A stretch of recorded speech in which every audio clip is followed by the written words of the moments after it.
Olá, meninos, como vocês estão? Espero que estejam bem e preparados para a nossa aula de hoje, que vai ser um pouquinho diferente porque ela está dividida em duas partes. Essa é a parte 1 e quando você terminar essa parte 1, que vai ter a correção e a leitura da unidade 3 com as explicações, então esteja com seu livro, né? Fique aí com seu livro próximo, caderno, material, para que você possa fazer as anotações, para que você possa fazer a correção dos exercícios da unidade 2. E aí, quando você encerrar, né, essa aula da parte 1, você vai ter alguns exercícios para fazer, mas ainda não acabou a aula de hoje. Você vai para a parte 2. E a parte 2, ela vai tratar da unidade 4, já que na semana que vem é a nossa última semana antes da avaliação global. Então, fique bem atento, porque vocês terão dois tipos de atividades. Atividades referente à parte 1 da aula de hoje e atividade referente à parte 2 da aula de hoje. Então, vamos começar a parte 1 com a correção dos exercícios da unidade 2, que eu passei e nós ainda não corrigimos, na página 306. Vamos lá? Começa aqui com um jogo rápido e fala o seguinte: que outros tipos de planos inclinados estão presentes em nosso dia a dia? E aí, meninos, essa resposta ela é uma resposta pessoal, tá? Porque ela vai partir da sua observação, do seu dia a dia, para que você possa identificar quais são esses tipos de planos inclinados. Aqui tem três exemplos, né, que vocês poderiam utilizar, como estradas inclinadas em montanhas ou ladeiras, né, existentes nas cidades, né, os telhados das casas, cuja inclinação vai facilitar o escoamento da água das chuvas, os parafusos, né, que tem aquele contorno, né, que é inclinado também, entre outras observações que vocês podem fazer e colocar aí como exemplos, ok? E o próximo exercício, além do jogo rápido que eu passei, é a atividade, né? São as atividades das páginas 316 e 317. E vamos lá então para a correção. Um jogador de futebol, ao erguer a taça da conquista do campeonato, está realizando o trabalho? Justifique. Aí a gente teria duas informações a passar. Ao erguer a taça e enquanto ele segura a taça, tá? Porque são duas situações diferentes em relação à realização de trabalho. A primeira, no momento em que o jogador ergue a taça, aí ele está realizando o trabalho. Por quê? Porque ele faz força, né? Tem um esforço para levantar essa taça e, ao mesmo tempo, ele está deslocando essa taça no sentido da força que ele está fazendo, na mesma direção da força que ele está fazendo. Só que quando ele está lá, né, segurando a taça, mantendo essa taça levantada, aí ele continua fazendo esforço, mas não tem deslocamento, então não tem trabalho. Ele não está realizando o trabalho quando ele mantém a taça levantada. Ele só está realizando trabalho quando ele ergue a taça. Questão 2 pergunta o que é uma alavanca e pede para dar exemplo de alavancas interpotentes. E aí vocês poderiam escrever o seguinte, né? Uma alavanca, ela é uma barra rígida que pode girar em torno de um ponto de apoio, tá? Então, uma barra rígida que vai girar em torno de um ponto de apoio. A alavanca interpotente, só para relembrar, é uma alavanca que está situada entre o ponto de apoio e a força resistente, né? E aí, como exemplos, vocês poderiam colocar a pinça, a pá, a tesoura, a vassoura, o grampeador, as varinhas de pesca, o cortador de unha, ok? O próximo pede, né, próximo exercício, para vocês citarem as vantagens da utilização de roldanas fixas e móveis. E aí vocês poderiam escrever o seguinte: As roldanas fixas, né, que são aquelas presas a um ponto fixo de sustentação, elas vão permanecer sempre na mesma posição. E elas vão fazer o quê? Elas vão diminuir o esforço, porque elas mudam a direção da força. Então, a roldana fixa, ela facilita a realização de um esforço, porque ela muda a direção da força que seria necessária. E a roldana móvel? Aí já é formada por um conjunto de roldanas. Então, uma parte do trabalho é realizada por roldanas fixas, que vão diminuir parte da intensidade do esforço, e a outra parte é realizada por roldanas móveis, que estão formando esse conjunto. Então, essas roldanas móveis, elas são importantes, né? Elas têm uma vantagem de diminuir a força, né? Diminuir a intensidade do esforço necessário para a sustentação desse corpo, ok?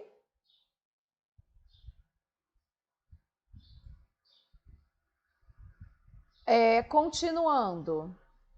Com que tipo de combustível as primeiras máquinas térmicas eram alimentadas? E aí vocês poderiam registrar o seguinte, que aqui a gente tem opções, né? Fogo, vapor de água, gás natural, gasolina e carvão. E as primeiras máquinas, elas eram alimentadas com carvão. Questão 5 é para relacionar as colunas de acordo com o que se aprendeu sobre as máquinas térmicas, tá? E aí, lá na página 311, fala sobre as máquinas térmicas e o desenvolvimento industrial e vem falando aí o nome, né, desses indivíduos que estão registrados aí na coluna e as contribuições que eles apresentaram, né? Quais as contribuições feitas por esses indivíduos, tá? E aí vocês poderiam fazer a seguinte relação: Heron de Alexandria com a Eolípila, que é a primeira máquina a vapor. Eu vou mostrar aqui para não precisar voltar a página, olha.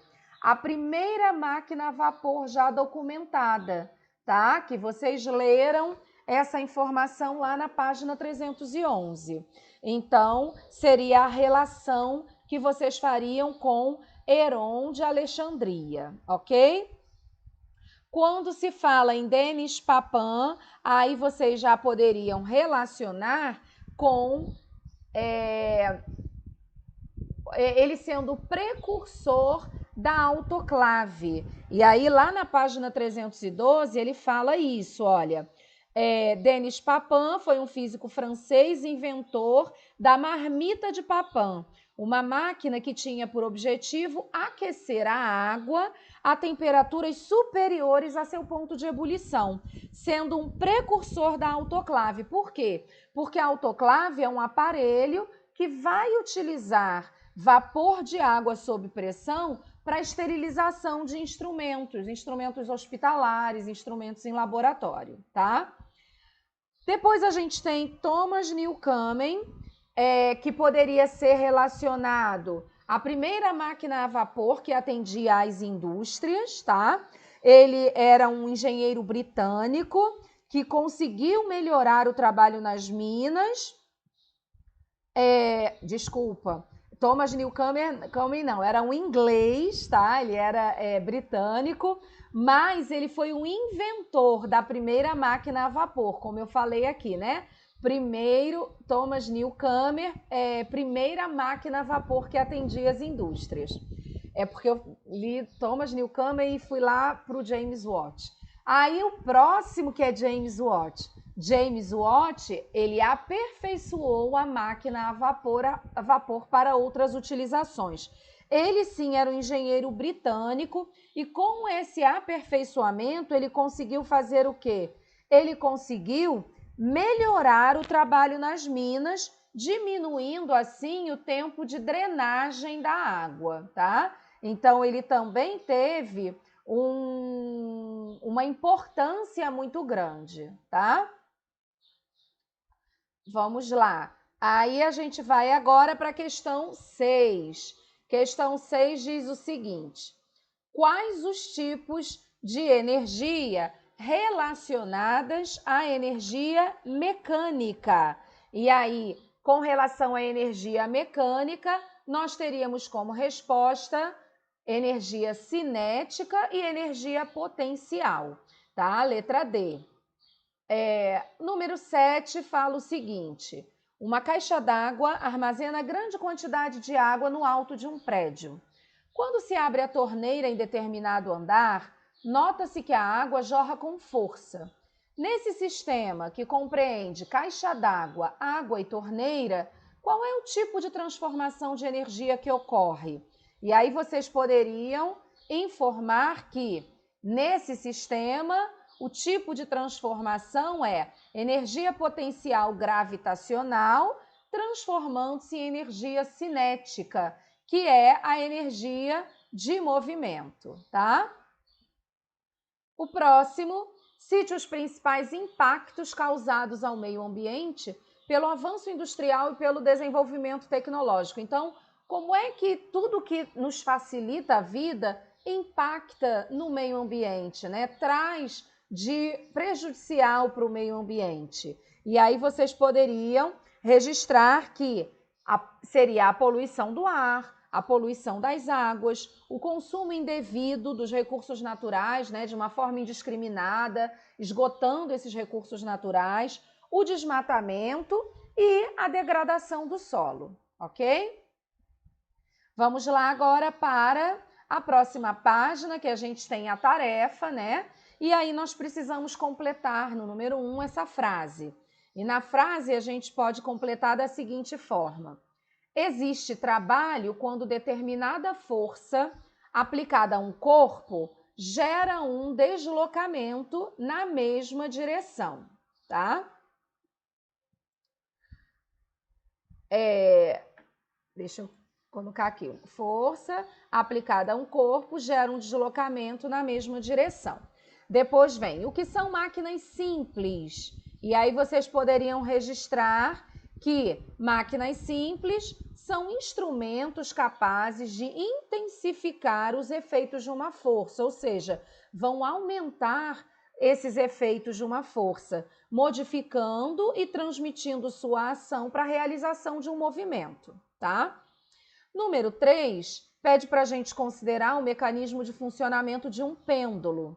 E aí diz assim: quando ele está parado antes de ser solto. Então, esse pêndulo, quando está parado antes de ser solto, ele vai apresentar o quê? A resposta, meninos, está logo aqui na letra A. Ele vai apresentar energia cinética nula e energia potencial gravitacional diferente de zero. Questão 4 dá aqui diversas substâncias e aí vocês têm que ter atenção porque fala assim, ó, são combustíveis não renováveis, exceto, então vocês têm aqui que escolher aquilo que não se encaixa como combustível não renovável, tá? E o que não se encaixa é a água, porque carvão mineral, petróleo, gás natural e combustíveis fósseis são combustíveis não renováveis. E a água não, a água é uma fonte renovável, ok? Número 5. Explique o que você entende por fonte de energia e dê um exemplo. E aí vocês poderiam explicar o seguinte: fonte de energia é uma estrutura capaz de armazenar energia e fornecer essa energia a partir de uma transformação. Por exemplo, as usinas eólicas, né, que a gente vê quando viaja, quando passa, quando chega nas praias, né, muitas das praias aqui no Ceará. Essas usinas eólicas, a energia é captada dos ventos e é transformada em energia elétrica, ok? Para a gente concluir, aqui no Você Aprendeu, vem falando sobre alguns conceitos, né? O primeiro conceito de trabalho, potência e energia, e aí sobre trabalho, a pergunta que faz é a seguinte: de acordo com os conceitos estudados nessa unidade, uma pessoa sentada está realizando um trabalho? Justifique. A gente já falou isso lá na frente, né? Uma pessoa sentada, ela não está realizando um trabalho. Por quê? Porque só se realiza um trabalho quando uma força ela é aplicada em um corpo e gera o deslocamento desse corpo, tá? Depois, em relação a máquinas simples e complexas, a pergunta é sobre potência, pedindo para definir potência. E aí vocês poderiam registrar que potência é a rapidez com que o trabalho é realizado. E por último, que fala sobre energias não renováveis e renováveis e os devidos impactos ambientais que essas formas de energia trazem. Sobre energia, a gente precisava completar a frase, que diz o seguinte: energia mecânica é a soma das energias cinética e potencial de um sistema. E é constante, ou seja, os valores de energia cinética inicial e final são iguais, caso não seja dissipada no meio essa energia, ok? Meninos, com isso a gente conclui então os exercícios da unidade 2, aí toda a nossa unidade 1 e unidade 2 já estão estudadas e corrigidas, e a gente vai agora para a unidade 3. Na unidade 3, meninos, eu vou fazer a leitura junto com vocês, então é importante que vocês estejam com o livro em mãos para também fazerem as marcações. Eu fiz umas marcações aqui no meu livro para que vocês pudessem acompanhar, tá? Unidades 3 e 4 falam sobre termologia e a unidade 3 fala sobre a primeira parte, né, de termologia. E aí já vem aqui uma informação dizendo que termologia é o estudo da temperatura do calor e da energia térmica. Então eu já tenho aqui a primeira informação que é importante para a gente, né? O que é a termologia? Estudo da temperatura do calor e estudo da energia térmica, ok? Então, nessa unidade, o que a gente vai ver são esses conceitos, né? Já que eu estou falando de temperatura, calor e energia térmica, a gente vai ver esses conceitos de temperatura, calor e energia térmica. E vamos identificar também as escalas termométricas. E o que são essas escalas termométricas? Olha lá, aqui do ladinho. São formas de medir a temperatura de um corpo. Então, essas escalas termométricas a gente utiliza para conseguir medir a temperatura de um corpo. São essas formas usadas. E aí, a gente começa a pensar, a associar, né, que quando eu falo em temperatura, calor, energia, eu estou falando em algo que pode ser observado no nosso dia a dia. E aqui, no livro de vocês, tem um exemplo bem claro, né, bem simples para vocês, que vai comparar o modo de vida de esquimós e de beduínos. Então, vamos lá para ver qual é a diferença, né, na vida dessas duas populações. Aqui embaixo, olha, tem a imagem dos beduínos no deserto e aí vem contando sobre eles, né? Falando que eles são povos nômades, ou seja, eles não são fixos, né? Não vivem fixos em um determinado lugar como nós, né? Eles estão sempre se deslocando. Vivem no deserto do Oriente Médio e no deserto do norte da África, onde o calor é escaldante. É um calor muito intenso. E esses povos são chamados de beduínos, tá? E os esquimós? Aí são povos indígenas, né?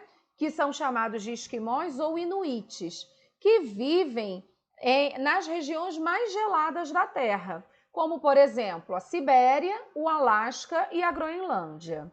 E aí, o que esses povos têm em comum? Né? Se um vive em calor escaldante e outro vive no frio extremo, o que tem em comum esses povos? Ambos vão usar os fundamentos da termologia no dia a dia. Que fundamentos são esses? Temperatura, calor e energia térmica, tá? E aí vamos entender como, né? Que eles vão usar esses fundamentos no dia a dia. Primeiro com os beduínos, olha lá. Se a gente observar aqui na imagem, né, os beduínos, a gente vai verificar o quê? Que eles usam roupas grossas, né, roupas pesadas, roupas compridas, enquanto estão viajando no deserto, que tem muitas das vezes temperaturas que chegam a 50 graus Celsius.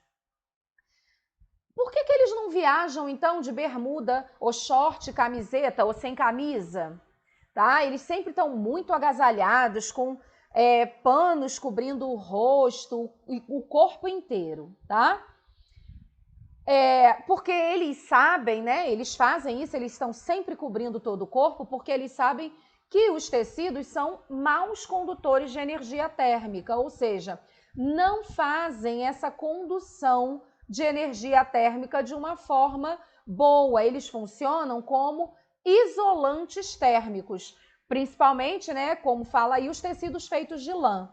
Se ele funciona como isolante térmico, ele vai evitar que haja troca de calor entre o corpo desse beduíno e o meio ambiente, tá? A temperatura do corpo de uma pessoa é mais ou menos 37 graus Celsius. Se lá no deserto essas temperaturas podem chegar a quase 50 graus Celsius durante o dia, se não houvesse essas roupas grossas de lã, a troca de calor aconteceria com o ambiente. Como não tem troca de calor, o ar dentro das roupas vai ficar com uma temperatura próxima do corpo e vai impedir que o calor do ambiente entre. Além disso, essa roupa grossa também vai proteger a pele do quê? Da exposição excessiva à radiação solar, evitando as queimaduras, né? Evitando diversos tipos de problemas além de queimaduras, ok? E quando a gente fala dos esquimós ou inuites, aí a gente vai observar aqui, olha, um esquimó em seu iglu, tá? E esses iglus, eles são construções típicas de populações esquimós, que são casas de gelo. E essas casas de gelo, elas são usadas para proteção contra o frio. Meu Deus, como se a casa é de gelo e o gelo é frio, como é que a casa de gelo vai proteger a pessoa do frio? Porque o gelo, ele é também um isolante térmico. O gelo, aqui nesse caso, ele funciona como se fosse o concreto, que está aqui nos protegendo também nas nossas casas. Então, os esquimós, eles conseguem se abrigar de baixas temperaturas, porque diferente lá dos desertos, que a temperatura pode chegar a 50 graus Celsius, lá nas regiões mais geladas, a temperatura pode atingir menos 50 graus Celsius aproximadamente. E aí, dentro do iglu, o esquimó se protege. Por quê? Porque essas construções, da mesma forma que as roupas dos beduínos, não permite troca de calor entre o meio interno e o meio externo. Então, mesmo em regiões muito distantes e totalmente diferentes, né? Uma faz calor demais, outra faz frio demais. Os beduínos e os esquimós, eles vão aplicar esses conceitos de termologia no seu dia a dia. Beleza até aí, meninos? Quando a gente fala de termologia, né? A gente tem um órgão do sentido que nos ajuda nisso, que é o tato. É o sentido mais utilizado para estimar se o corpo está quente, morno ou frio, né? Quando você encosta a mão numa panela e ela está quente, você percebe e tira a mão rápido. Quando você quer saber se uma água está gelada, você põe a mão na garrafa e percebe se ela está fria. Se você está esquentando água, você às vezes põe o dedo para ver se está morninha e você já pode, com essa água morna, fazer uma compressa, por exemplo, né? Então, essa sensação nós temos por um órgão nosso dos sentidos, que é o órgão, o sentido, né, do tato, e o órgão principal é a nossa pele, que é o maior órgão do corpo humano, tá? Só que esses conceitos, eles são muito relativos, né? Porque isso varia de pessoa para pessoa. O que eu acho quente, de repente uma outra pessoa suporta melhor. O que eu acho frio, de repente uma outra pessoa não sente esse frio todo, né? Então, isso varia de uma pessoa para outra. Por conta disso, meninos, teve aqui um experimento que eu até já pedi para vocês fazerem. Não sei se alguém conseguiu fazer, mas se conseguiu fazer, bacana, porque vocês conseguiram detectar essa informação aí. Quem não conseguiu, faça e depois vai lá no grupo e coloca lá a foto fazendo, ou a filmagem, ou o seu posicionamento, né, seu comentário sobre o que você percebeu. Como é que é feito esse experimento? Uma bacia, aqui ó, água gelada, uma bacia com água morna. E aqui no meio, uma bacia com água na temperatura ambiente, que você vai tirar lá da torneira e deixar lá. Coloca uma bacia de cada lado, dessa que está com temperatura ambiente, e aí você mergulha as mãos ao mesmo tempo, uma na bacia com água gelada e outra na bacia com água morna. Por quê? Na bacia com água gelada você vai ter a sensação de frio, e na bacia com água morna você vai ter a sensação de calor. Aí depois você retira as duas mãos e coloca ao mesmo tempo na bacia com água em temperatura ambiente. E aí o que você vai perceber? Que a mão que estava com a mão que estava na água gelada, ela vai ter a percepção de calor. E a mão que estava na água morna vai ter a percepção de frio. Isso aqui serve para mostrar o quê? Que o tato não é um bom meio da gente mensurar a temperatura nos objetos. Primeiro porque varia de pessoa para pessoa e depois porque só nesse experimento a gente viu que numa mesma pessoa, cada uma das mãos forneceu uma sensação diferente. Uma forneceu a sensação de calor e a outra a sensação de frio. Por quê? Porque elas estavam em locais diferentes, tá? E aí, como é que a gente entende, né?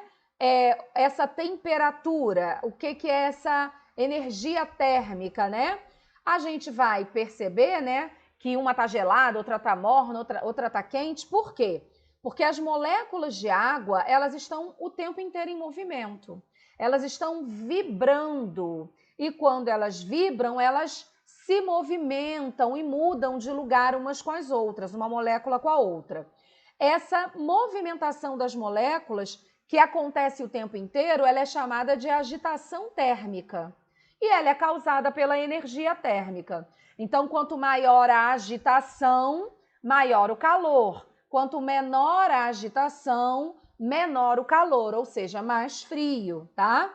E aí, a conclusão desse experimento e dessa observação é que a energia térmica é a energia cinética, ou seja, a energia de movimento, porque é a movimentação das moléculas de água, aqui nesse exemplo, né, associada à agitação térmica das moléculas.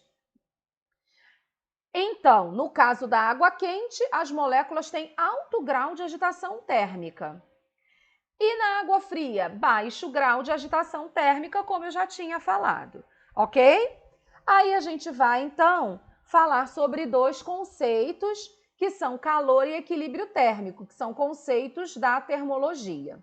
E começa aqui falando o seguinte para a gente. Dois objetos, quando estão em contato térmico, se houver troca de energia térmica, ou dois objetos estão em contato térmico se houver troca de energia térmica entre eles. Então, o objeto está em contato não significa que ele esteja em contato térmico.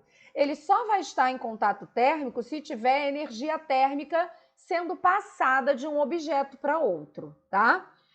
Quando dois ou mais corpos têm, então, temperaturas diferentes e estão em contato, eles vão trocar energia térmica. Até que ponto?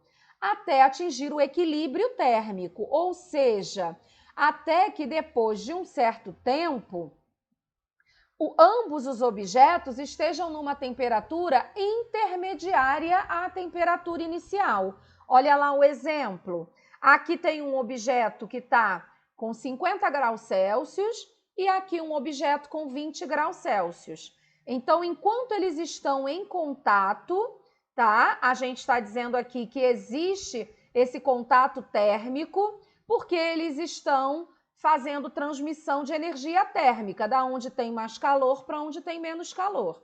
E isso vai durar até o momento em que se atingir o equilíbrio térmico, que é essa propriedade, é quando esses corpos vão chegar aproximadamente à mesma temperatura, porque houve essa transmissão de energia térmica de um para o outro, ok? E aí a gente vai falar da temperatura, né? O que é temperatura, então?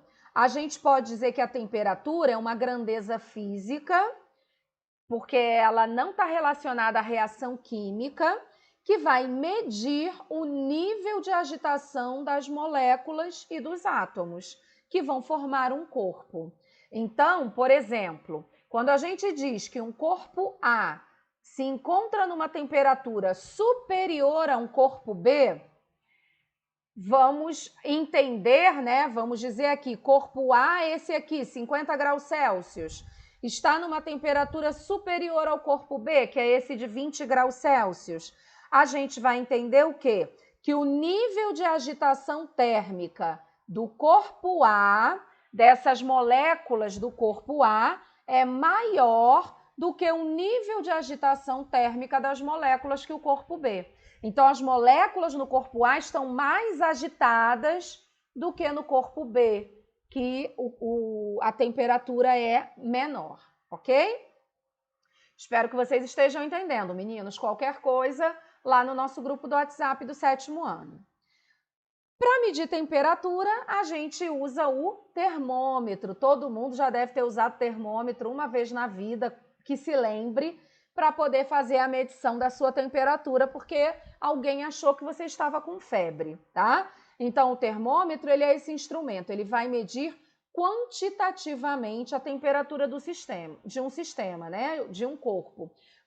Quantitativamente, porque ele vai mensurar, ele vai dizer quanto de febre você tem, ou quanto de temperatura aquele corpo tem, tá? Aqui vem o exemplo, né, do termômetro, que é um exemplo do termômetro que nós temos, que nós usamos, né, nas nossas casas. Aqui vem, ó, novamente. E aí, conforme pode ser verificado aqui nessa imagem, a cada altura da coluna líquida a gente pode atribuir um número. Olha, a coluna líquida está aqui em vermelho. Então, a cada altura que essa coluna se desloca, a gente pode atribuir um número. E esse número vai corresponder à temperatura comum, que vai relacionar a temperatura com a altura da coluna líquida contida no interior do tubo de vidro. Então, aqui, olha, essa coluna, ela está chegando aqui a 27, né? Então, está indicando, né, que a temperatura que esse termômetro mediu, né, o corpo que esse termômetro mediu, tem uma temperatura, ou estava com uma temperatura de 27 graus Celsius, tá? Para medir a temperatura, então, em um corpo, todo mundo sabe como faz, né? Coloca-se o termômetro em contato com esse corpo, ou na presença desse corpo. Para fazer a leitura do termômetro, vai esperar o quê? Até que esse líquido não se desloque mais. E aí, retira o termômetro e aí você vai fazer a leitura. Você vai ver aonde terminou a coluna do líquido, para poder indicar a temperatura, tá? Essa leitura, ela é feita numa escala chamada de escala termométrica. E aí, o que é uma escala termométrica? É um conjunto de valores numéricos, cada um desses valores associados a uma temperatura. Para estabelecer uma escala termométrica, vai se escolher o que, então? 2 pontos conhecidos facilmente. 2 pontos que se reproduzem com facilidade. E aí, quais os pontos que normalmente são utilizados? A temperatura de fusão do gelo, tá? Ou seja, fusão é quando a substância passa do estado sólido para o líquido. Então, a temperatura de fusão do gelo é quando o gelo deixa de ser sólido e passa para o estado líquido. E o outro ponto é a temperatura de ebulição da água. Ebulição é a temperatura quando a água deixa de ser líquida e passa para o estado gasoso. Quando a gente coloca, por exemplo, a água para ferver numa panela, tá? Quando a gente fala em graus Celsius, que é a escala termométrica utilizada no Brasil, a gente sabe o quê? Que o ponto de fusão do gelo é 0 graus Celsius. Então, quando atinge 0 graus Celsius, o gelo começa a derreter, deixa de ser sólido e passa a ser líquido. E o ponto de ebulição da água, tudo isso ao nível do mar, é 100 graus Celsius. Então, a água só começa a deixar de ser líquida e evaporar quando atinge 100 graus Celsius, ok? Tais pontos, eles são denominados pontos fixos. Então, a gente vai ter aqui o primeiro ponto fixo, ponto de fusão do gelo. Segundo ponto fixo, ponto de ebulição da água, tá? E aí, como é que a gente vai arrumar, né, essas escalas termométricas? Se forem atribuídos valores numéricos experimentais para os dois níveis distintos da substância termométrica, e se o espaço entre essas duas marcas for dividido em partes iguais, estará pronta a escala termométrica. Então, tenho aqui primeiro ponto fixo, segundo ponto fixo. Se eu divido isso aqui em partes iguais, eu tenho uma escala termométrica, que é o que a gente vai ver agora. Então, olha lá. A diferença na relação entre as escalas vai consistir no seguinte fato. A gente tem 3 escalas termométricas. Escala Celsius, escala Fahrenheit e escala Kelvin, tá? Inclusive, eu indiquei, meninos, vídeos sobre essas escalas termométricas para vocês assistirem, videoaulas, tá? Que são bem esclarecedoras também. Então, olha lá. E qual vai ser a diferença? Na escala Celsius, a gente faz essa representação aqui, ó, graus Celsius. Nessa escala, que é a escala que a gente utiliza, né, no Brasil e em quase todos os países, 0 é a temperatura de fusão do gelo e 100 a temperatura de ebulição da água. Então, tá aqui, ó, 0 graus Celsius, o gelo começa a passar para o estado líquido. 100 graus Celsius, a água começa a evaporar, começa a passar para o estado gasoso, por conta da ebulição. Ela não começa a evaporar, ela começa a vaporizar, desculpa. Porque evaporação é de uma forma natural e lenta. Ela começa a vaporizar, ou seja, virar vapor. De que forma? Entrando em ebulição, tá? E aí, olha, eu tenho aqui a divisão em 100 partes iguais, tá? Então, a divisão ela é centesimal, ou seja, a escala Celsius é dividida em 100 partes e isso vai facilitar muito a nossa leitura, tá? E a escala Kelvin? A escala Kelvin, o ponto de fusão do gelo é 273 Kelvin. Aí a gente não fala em graus, tá? O ponto de fusão do gelo é 273 graus, 273 Kelvin. Então, na escala Celsius, o gelo ele se funde a 0 graus Celsius. Mas se eu tiver na escala Kelvin, eu vou identificar que ele está se fundindo a 273 Kelvin.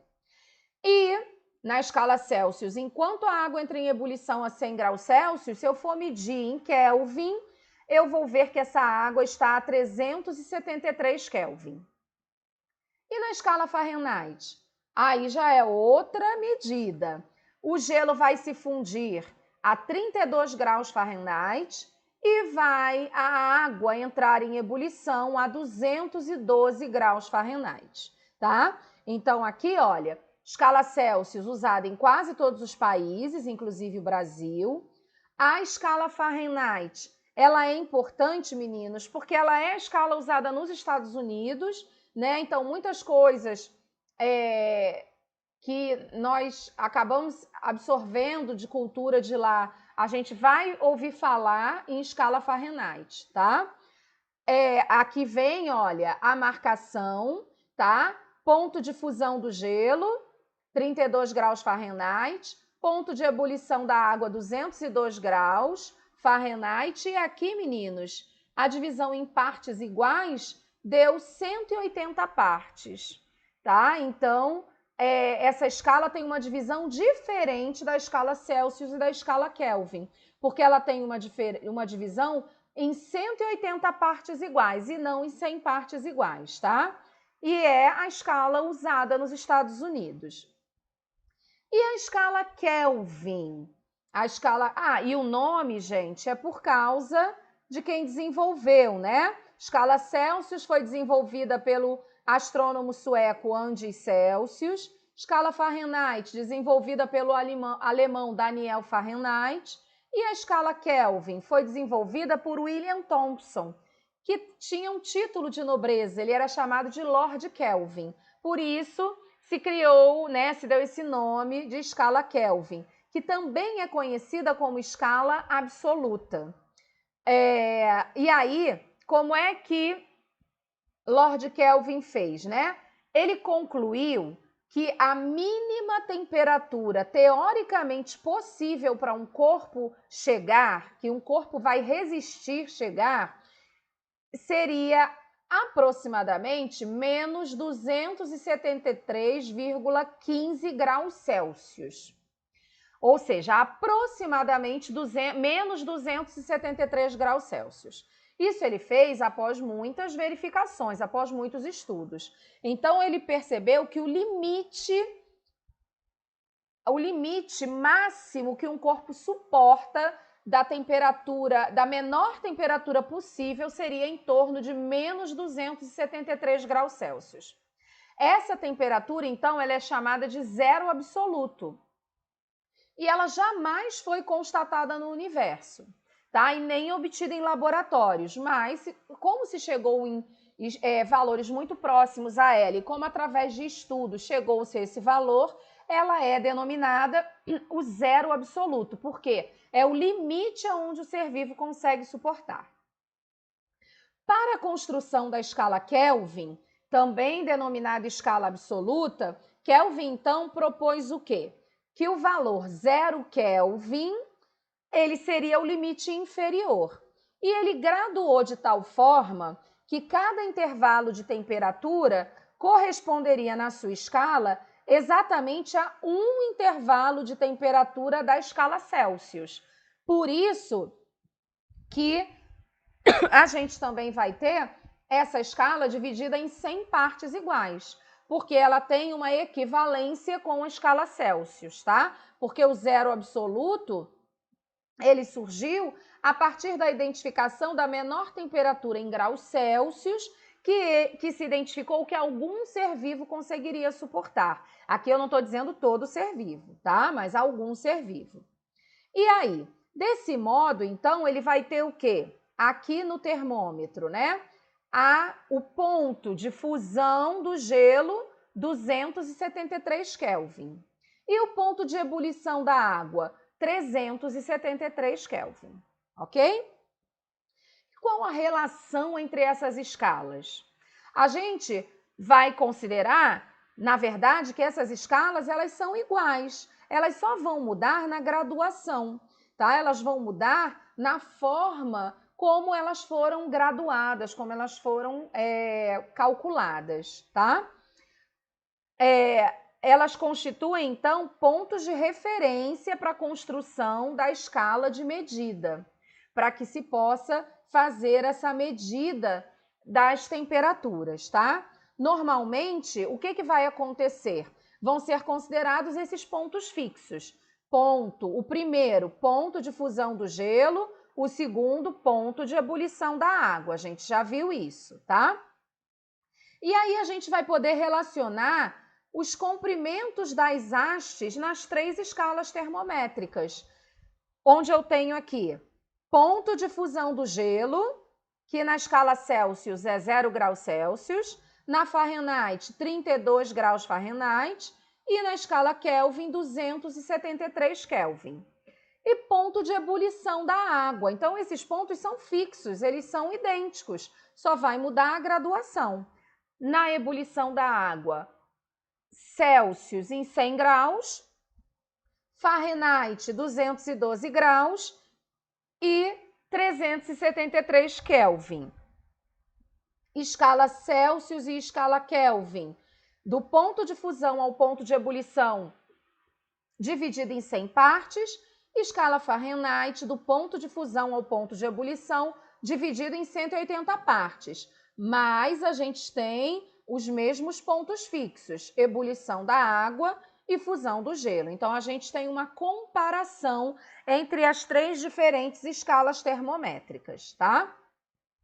E aí a gente pode começar a fazer alguns cálculos. Que cálculos? Para a gente poder calcular, se eu tenho hoje 32 graus Celsius, se aqui fosse os Estados Unidos, quantos graus Fahrenheit seria? Porque aí eu não calcularia em graus Celsius, e sim em graus Fahrenheit. Se eu estou num laboratório, né? Se tal coisa tem tantos Kelvin, quanto isso significa em graus Celsius? Então, a gente pode fazer essa comparação. E para fazer essa comparação, meninos, aí a gente vai ter uma proporção que vai nos dar um cálculo matemático. E aí fiquem atentos, porque eu vou explicar o cálculo matemático do jeito que está aparecendo no livro de vocês, mas depois eu vou também passar uma forma que é muito mais simples de calcular, tá? Mas vocês precisam entender essa forma, porque no ensino médio vocês vão estudar isso. Então, olha lá. Aqui, olha, é porque eu já rabisquei a imagem, mas isso aqui é essa mesma informação aqui do termômetro, tá? Aonde está dividido lá os 3 termômetros, ponto de fusão do gelo, ponto de ebulição da água. Então, tá aqui, ó. Ponto de fusão do gelo, 0 graus Celsius, 32 Fahrenheit, 273 Kelvin.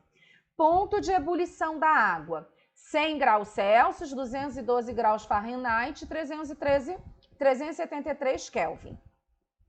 Aí eu quero descobrir uma temperatura qualquer. Então, eu vou ter um ponto aqui, T, um ponto onde eu tenho a temperatura em graus Celsius, que vai ser equivalente no ponto onde eu tenho a temperatura em graus Fahrenheit, que vai ser uma temperatura equivalente a um ponto em temperatura Kelvin, tá? Aí eu vou armar essa construção de equivalência, né? Essa fórmula, de que jeito? Eu pego a temperatura que eu quero menos o ponto de fusão do gelo. E divido isso pelo ponto de ebulição da água diminuído pelo ponto de ebulição do gelo. Então, vamos lá, começando com Kelvin. Temperatura que eu quero, TC, a temperatura em graus Celsius, menos o ponto de fusão do gelo, tá? Aqui, TC menos 0, sobre ebulição da água, 100 graus Celsius, menos fusão do gelo, menos 0. Essa fórmula aqui é igual nas outras 2 escalas termométricas. Se eu pegar, então, temperatura que eu quero descobrir em Fahrenheit, em graus Fahrenheit, menos 32 graus Fahrenheit, que é o ponto de fusão do gelo, sobre ponto de ebulição do gelo, 212 graus Fahrenheit, menos 32 graus Fahrenheit, isso aqui vai ser igual a isso, que vai ser igual à mesma fórmula em Kelvin. Temperatura que eu quero em Kelvin, menos ponto de fusão do gelo, que é 273, sobre o ponto de ebulição da água em Kelvin, que é 373, menos ponto de fusão do gelo em Kelvin, que é 273. Então, essas 3 situações em graus Celsius, graus Fahrenheit e em Kelvin, elas são similares, tá? elas vão representar informações iguais. Se eu simplificar isso aqui, eu vou ter, né? Aqui eu cortei os zeros, tá? TC sobre 100. Aqui eu vou ter TF menos 32, TK menos 273, e aqui eu vou fazer essas continhas, né? Aqui vai dar 100 e aqui vai dar 180. Então, TC sobre 100 é igual a TF menos 32 sobre 180, que é igual a TK menos 273 sobre 100. Se eu dividir por 20, né? Porque eu tenho 100 e 180, se eu dividir por 20, eu posso simplificar. E aí eu vou ter essa fórmula aqui. TC sobre 5 é igual a TK menos 32 sobre 9, que é igual a TF menos 32 sobre 9, que é igual a TK menos 273 sobre 5. E essa fórmula, então, vai permitir que eu converta de uma escala termométrica para outra. Então, por exemplo, se eu quero converter aqui de graus Celsius para graus Fahrenheit, aí eu vou esquecer isso aqui, né? Essa aqui eu não vou usar. Eu vou ter a seguinte fórmula. TC, que é temperatura em graus Celsius, sobre 5, é igual a temperatura em graus Fahrenheit menos 32 sobre 9. Então, olha lá. Aí eu estou perguntando aqui, a quanto equivale a temperatura de 25 graus Celsius nas outras escalas termométricas? Então, vamos primeiro na escala Fahrenheit, que é esse primeiro aqui que eu vou usar, né? Eu tenho lá 25 graus Celsius, é a temperatura que já foi dada. Então, quando eu quero converter de grau Celsius para grau Fahrenheit, tá aqui, ó, 25, que é o que representa o TC, sobre 5, é igual ao TF, que é a temperatura que eu quero descobrir na escala Fahrenheit, menos 32 sobre 9. Então, eu tenho que saber essa fórmula aqui, para poder aplicar a fórmula. Aí, o que eu vou fazer? Eu vou dividir aqui, 25 dividido por 5 é igual a 5. Então, 5 é igual a temperatura que eu quero descobrir em Fahrenheit, menos 32 sobre 9. Aí, lá na matemática, vocês aprenderam que eu posso passar esse 9 que está dividindo aqui para o outro lado multiplicando. Então, 9 vezes 5, 45 é igual a temperatura em graus Fahrenheit menos 32. Daí eu tenho que a temperatura em Fahrenheit vai ser o quê? 45, e esse 32 que está diminuindo aqui, eu passo para o outro lado somando. 45 mais 32 é igual a 77 graus Fahrenheit. Então, quando eu tenho uma temperatura de 25 graus Celsius, eu tenho equivalente uma temperatura de 77 graus Fahrenheit. Só que eu tenho uma outra forma que é mais simples de você fazer essa conversão de graus Celsius para graus Fahrenheit, tá? Que forma é essa? Você tem essa forma aqui, ó, que vocês vão ver que vai dar o mesmo resultado. Temperatura em graus Fahrenheit é igual a 1,8, porque eu dividi aqui 5 por 9, a 1,8 vezes a temperatura em graus Celsius mais 32, ok? Então, vou substituir o que eu tenho, que é o 25 graus Celsius. Coloquei aqui. Temperatura em grau Fahrenheit é igual a 1,8 vezes 25 mais 32. 1,8 vezes 25 dá 45, mais 32, 77 graus Fahrenheit. Então, cheguei à mesma resposta. Ana Lúcia, qual que eu preciso saber para poder usar na prova? Por exemplo, qualquer um dos dois. Você vai precisar daquele que facilita o seu desenvolvimento, né? É o mais fácil para você saber. Ah, Ana Lúcia, para mim o mais fácil é esse aqui. Por quê? Porque aí na prova eu vou fazer esse desenho, vou montar a fórmula de acordo com isso aqui que está explicando, vou simplificar e aí eu já tenho a fórmula montada para poder aplicar qualquer conversão. Beleza. Ah, Ana Lúcia, mas esse aqui, olha, é mais direto e eu consigo... É simples para eu decorar essa fórmula. Beleza. Porque deu a mesma informação, tá? E se eu for fazer o contrário? Se eu quiser converter agora de graus Fahrenheit para graus Celsius, aí a gente vai para um exercício aqui do livro. Vamos lá. Para o exercício que está na página 328, questão 3. Todos lá, na página 328, questão 3. Para que a gente veja essa conversão agora de uma outra forma. Que eu poderia usar aquela fórmula que está lá no livro, mas eu também poderia usar essa outra fórmula aqui. Olha lá. Ao olhar uma receita em inglês pela internet, Maria viu que o prato ia ao forno por 20 minutos a 392 graus Fahrenheit. Qual é a temperatura necessária em graus Celsius para ela fazer essa receita?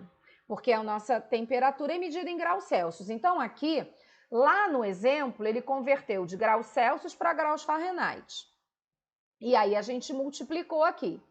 Aqui, como eu estou convertendo de graus Fahrenheit para graus Celsius, eu vou dividir. Então, eu vou armar a seguinte fórmula. A temperatura em graus Celsius é igual a temperatura em graus Fahrenheit menos 32 e tudo isso aqui sobre 1,8, divididos por 1,8. Então, eu tenho a temperatura em graus Fahrenheit, que é 392. Então, a temperatura em graus Celsius é 392 graus Fahrenheit menos 32, que vai dar 360, divididos por 1,8, que vai dar 200 graus Celsius. Então, se lá nos Estados Unidos esse prato foi ao forno em 392 graus Fahrenheit, aqui no Brasil a Maria teve que colocar o forno dela a 200 graus Celsius para poder conseguir preparar esse prato com a mesma eficiência. Beleza? Então, aqui tem a outra fórmula que vocês também, que é mais simplificada, que se vocês preferirem também pode se utilizar, tá? Vamos voltar lá para a explicação. Então, eu posso usar ou essa fórmula aqui, ou então, essa aqui eu uso para tudo, tá? Ou essa aqui para converter de Celsius para Fahrenheit, ou essa aqui do exercício para converter de Fahrenheit para Celsius. E Kelvin? Aí é mais fácil, olha lá. Na escala Kelvin, aqui ele tá mostrando de graus Celsius para Kelvin, né? Usando aqui a fórmula, tá?